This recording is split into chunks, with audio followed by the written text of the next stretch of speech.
Hello friends, welcome back to my channel twinning journey. আজকে share করছি creamy rajma বানানোর একদম সহজ রেসিপি। রাজমা ভীষণ হেলদি একটা খাবার। এতে রয়েছে প্রচুর পরিমাণে আয়রন।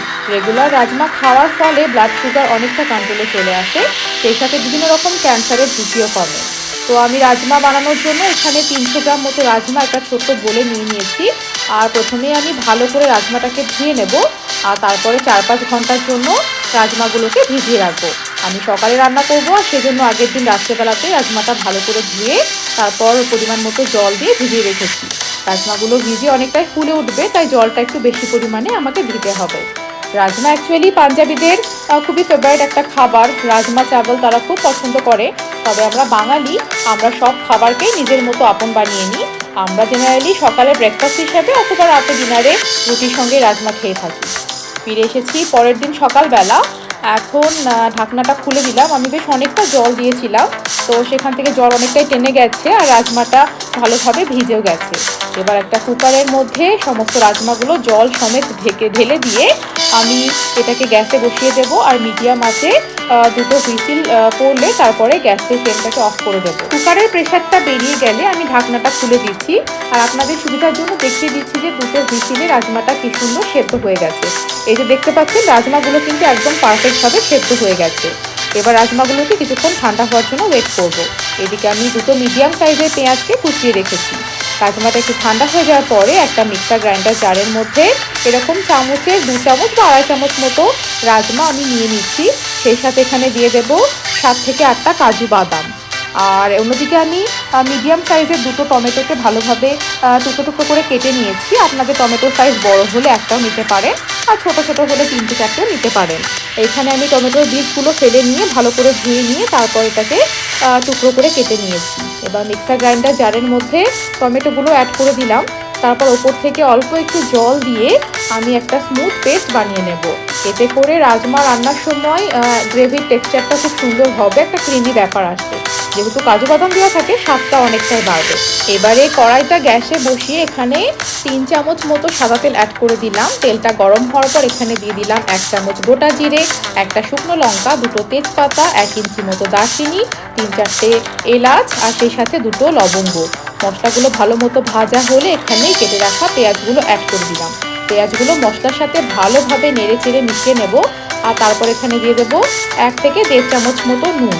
পেঁয়াজ ভাজার সময় ওপর থেকে নুন দিয়ে দিলে পেঁয়াজটা খুব তাড়াতাড়ি ভাজা হয়ে যায়। 3-4 মিনিট নাড়াচাড়া করতেই পেঁয়াজটা এরকম গোল্ডেন ব্রাউন কালার হয়ে যাবে। তখন এখানে অ্যাড করে দেবো 2 চামচ আদা বাটা, আর সেই সাথে দেবো 1 চামচ রসুন বাটা। আমি রসুন বাটার সঙ্গে কাঁচা লঙ্কাও পেস্ট করে রাখি, তাই এখানে রসুনটা দেখতে একটুখানি সবুজ সবুজ হালকা সবুজ রং এসছে।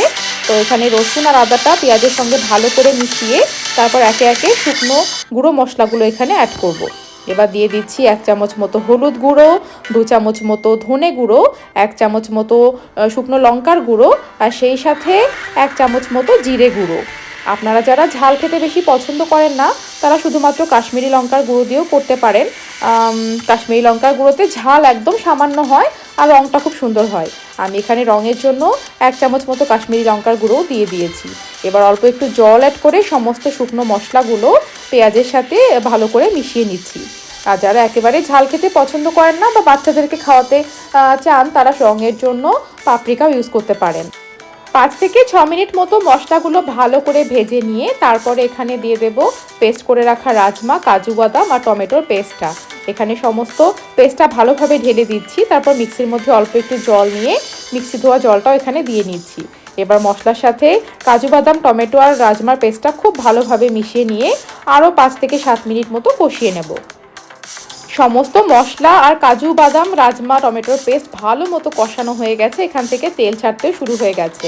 এইবার এখানে সেদ্ধ করে রাখা রাজমাগুলো অ্যাড করে দেব। আর আমি সমস্ত মশলাগুলোর সাথে কাজু বাদাম, রাজমা, টমেটোর পেস্টটা দেওয়ার পরে আরও 1 চামচ মতো লবণ এখানে অ্যাড করেছিলাম। এবার এখানে রাজমাগুলো ঢেলে দিলাম। রাজমাগুলো ঢেলে দিয়ে সব কিছুর সঙ্গে রাজমাটা ভালো করে মিশিয়ে নেব। মশলার সাথে রাজমা ভালো করে মিশিয়ে নিয়ে আমি কড়াইয়ের ঢাকনাটা চাপা দিয়ে দেব, আর 3-4 মিনিটের জন্য রাজমাটাকে ভালো করে ফুটতে দেব। যখন ভালোভাবে ফুটে যাবে তখন ঢাকনাটা খুলে একবার চেক করে নিচ্ছি। দেখুন কি সুন্দর টেক্সচার এসেছে। আমি নুনটা অফ ক্যামেরায় চেক করে দেখেছিলাম, নুনটা একটু কম ছিল জন্য আমি আরও একটু নুন অ্যাড করে দিয়েছি। আপনারা আপনাদের স্বাদ মতো নুন অ্যাড করে দেবেন। আর এখানে এবার ফিনিশিং টাচ দেওয়ার পালা। এখানে দিয়ে দিচ্ছি হাফ চামচ মতো গরম মশলা গুঁড়ো, আর সেই সাথে কাসুরি মেথিকে আমি শুকনো খোলায় ভেজে নিয়েছিলাম, সেটা হাতের সাহায্যে ক্রাশ করে নিয়ে ওপর থেকে ছড়িয়ে দিচ্ছি। এতে দারুণ সুন্দর একটা ফ্লেভার আসে। আপনারা দেখেই নিশ্চয়ই বুঝতে পারছেন কতটা ক্রিমি টেক্সচার হয়েছে। এটা খেতেও কিন্তু ভীষণ ভালো। যারা নর্থ ইন্ডিয়ান বা পাঞ্জাবিদের মতো রাজমার সাথে চাওয়াল খেতে ভালোবাসেন তারা সেটা খেতেই পারেন, তবে আমরা রুটির সাথে খুব ভালো এনজয় করি। কাসুরি মেথি আর গরম মশলাটা মিশিয়ে দেওয়ার পর আরও 1 মিনিটের জন্য ঢাকা চাপা দিয়ে দেবো, আর তারপরে ঢাকনা খুলে সার্ভ করার পালা। 1 মিনিট পর ফিরে এসেছি, গ্যাসের ফ্লেমটাকে আমি বন্ধ করে দিয়েছি। দেখেই ভীষণ টেম্পটিং লাগছে। তো আপনারাও দেরি না করে যারা এখনও পর্যন্ত রাজমা ট্রাই করেননি, একবার হলেও ট্রাই করে দেখবেন, আর খেতে কেমন হলো অবশ্যই জানাতে ভুলবেন না। আমি ধনেপাতা আর কাঁচা লঙ্কাকে একদম কুচি করে নিয়েছিলাম। যে কোনো রান্নায় ওপর থেকে কাঁচা লঙ্কা একদম কুচি করে ছড়িয়ে দিলে খুব সুন্দর একটা ফ্লেভার আসে। সেই সাথে ধনেপাতাও এখানে দিয়ে দিচ্ছি গার্নিশিংয়ের জন্য। এটাকে বেসিক্যালি ইউজ করছি, যারা পছন্দ করেন না অ্যাভয়েড করতে পারেন। তবে কাঁচা লঙ্কা কিন্তু রান্নার একদম শেষ পর্যায়ে, রান্নাটা গরম থাকা অবস্থায় ওপর থেকে চিড়ে দিলে বা একদম কুচিয়ে দিয়ে দিলে সেটাতে খুব সুন্দর একটা ফ্লেভার আসে, আর ঝালটাও তেমন বেশি হয় না। ধনেপাতা আর কাঁচা লঙ্কাটাকে ভালোভাবে মিশিয়ে দিয়ে গ্যাসটা বন্ধ করে দিয়েছি অনেকক্ষণ আগেই। এবার একটুখানি ঠান্ডা হয়ে যাওয়ার পর আমি এটা রুটির সাথে সার্ভ করে দেবো। দেখতে পাচ্ছেন কতটা ক্রিমি একটা টেক্সচার এসেছে। তো এটা রুটির সাথে সত্যি খুব ভালো লাগে, আর ভীষণ হেলথ বেনিফিটও এর রয়েছে। তো এবার সার্ভ করার পালা। এতক্ষণ পর্যন্ত যারা ভিডিওটা দেখলেন সবাইকে অনেক ধন্যবাদ। ভিডিওটি ভালো লেগে থাকলে অবশ্যই লাইক শেয়ার কমেন্ট করবেন। সবাই ভালো থাকবেন, সুস্থ থাকবেন, দেখা হবে পরের ভিডিওতে।